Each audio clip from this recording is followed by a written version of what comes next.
Sa susunod, kapag nag-set ka ng eyeball ay magpakita ka. Wala kang modo. Bastos ka. Mahiya ka sa balat mo. Ang sigaw ko sa kausap ko sa cellphone.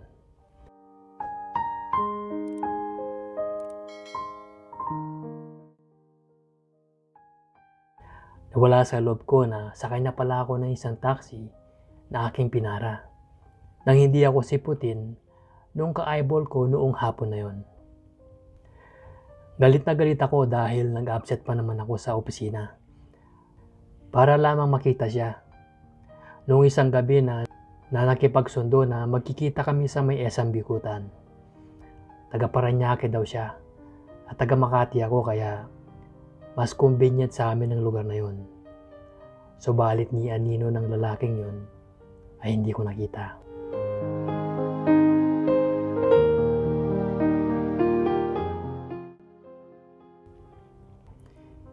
Hindi daw siya pinayagan na mag-half day. Kaya hindi na siya makakarating. Pero sa palagay ko, sobrang pangit niya. At nahiya siya nang makita niya ang kagwapuhan ko. Boss, mukhang mainit ang ulo niyo ah. Ang biglang nabanggit ng taxi driver. Ha? Inindyan kasi ako ng kadate ko. Ang sabi ko naman.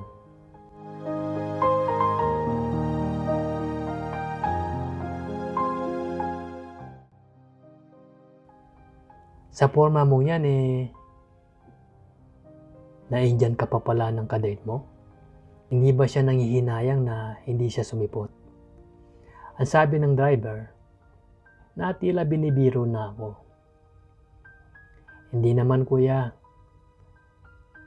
Kailangan lang pumorma para hindi nakakahiya sa kadate ko. Ang sabi ko naman, kadate ba o ka-eyeball?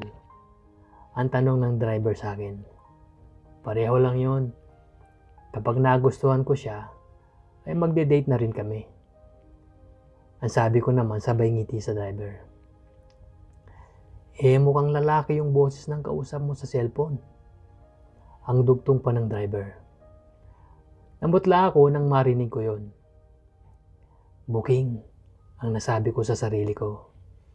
Hindi na tuloy ako nakapagsalita.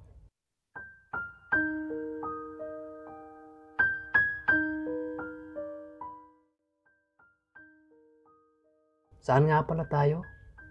Ang tanong ng taxi driver habang binabagtas namin ng South Superhighway. Labas ka ng C5 at doon tayo sa may Cebu Kalayaan. Ang sabi ko naman. Buti na lamang at hindi pa nakakalagpas sa papalabas ng C5 ang taxi na magtanong sa akin ng driver. Masinuna pa kasi ng mamang driver ang mga tanong tungkol sa naon siya may kong eyeball.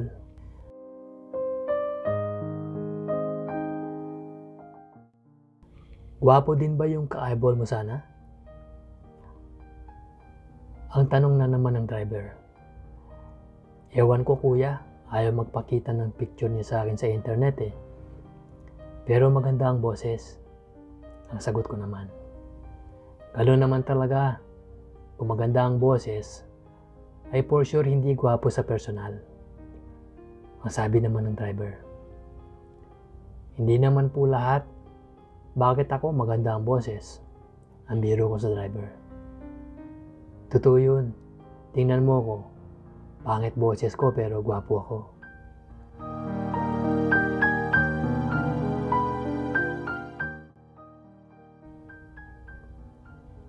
Ang lakas ng loob ng sinabi ng driver. Napatitig tuloy ako sa kanyang pagmumuka.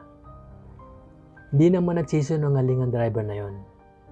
Medyo may pagkamaangas lang. Pero in fairness, may itsura din siya. Marahil ay nasa mga mid-20s na siya. Napapasulyap din siya sa akin at napapangiti. Ako, pasado ba na maging ka-eyeball mo? Ang biglang naitanong ng driver na ikinagulat ko.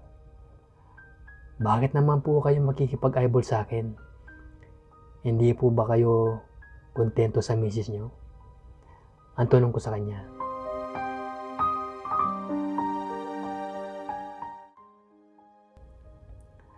Bakit mo nalaman na may asawa na ako? Ang tanong naman niya. Yung wedding ring nyo, kuya. Suot-suot nyo. Ang tugon ko naman. Ano bang ginagawa ng dalawang lalaki kung nakikipag-eyeball? Ang tanong naman niya. Depende po. Ang maikling tugon ko. Ano nga usually? Ang pagpupumili ng driver. Kapag type namin ng isa't isa, syempre sa motel na ang tuloy ang pag-amin ko sa driver. Ano naman ang ginagawa nyo sa motel? Ang tanong naman ng driver. Piling inosente si kuya. Siyempre, alam nyo na yun. Ang tugon ko naman. Napasulyap sa akin ng driver na may kakaibang ngiti sa kanyang pisngi.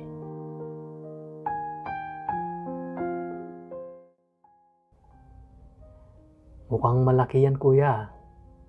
Ang bigla kong nabangkit sabay, baka gusto mong magparaos muna, kuya. Ang hamon ko sa kanya. Saan naman tayo? Ang tanong niya, na tila pumayag sa gusto kong mangyari. Sige kuya, sa kanan, sa may Petron. Ipasok mo dyan sa Diego Silang. Ang bigla kong sinabi nang makita ko na ang signage ng Petron. Bakit dito? Ang tanong na naman niya. Basta sumunod ka na lang sa sasabihin ko.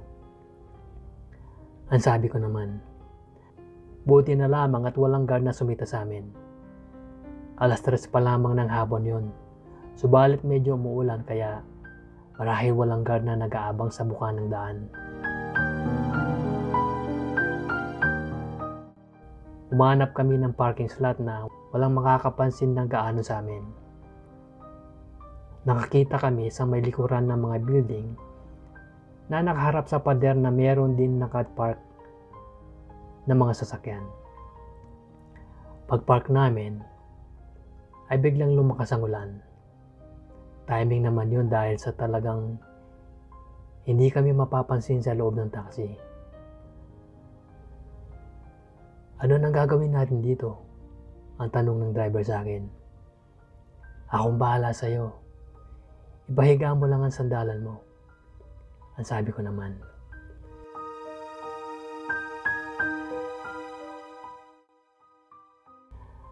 Matapos ang eksenang yon, ay agad na akong nagyayana na ihatid na niya ako sa aking tirahan. Hindi pa rin humupa ang malakas na ulan. Habang binabagtas namin ng C5 hanggang sa pagpasok namin sa loob ng The Fort. Tumigil lamang ang malakas ng buhos ng ulan sa pagsapit namin sa kalayaan. Dito na lang ako kuya, ang sabi ko sa driver, sabay abot ng bayad. Bumaba ako kaagad habang bumubunot siya sa kanyang wallet. Yung sukli mo.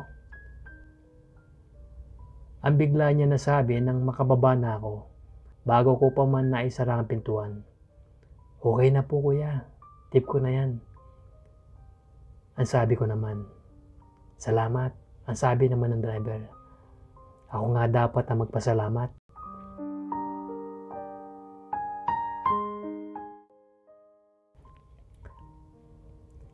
Ito pala ang calling card ko. Text mo ako kung nasa vicinity ka lang. Ang pahabol ko sa kanya. Isinira ko ang pintuan ng taxi at umarangkada naman ang taxi. Ang inis ko sa hindi pagsipot ng ka-eyeball ko ay hindi ko na naalala. Ang taxi driver na yon ang nasa isipan ko dahil sa pagbibigay niya ng kaligayahan sa akin ng araw na yon. Subalit bigla akong naalala na hindi ko nakuha ang pangalan niya at cellphone number. Pero ang maganda, nakuhaan ko naman siya ng picture bilang alaala.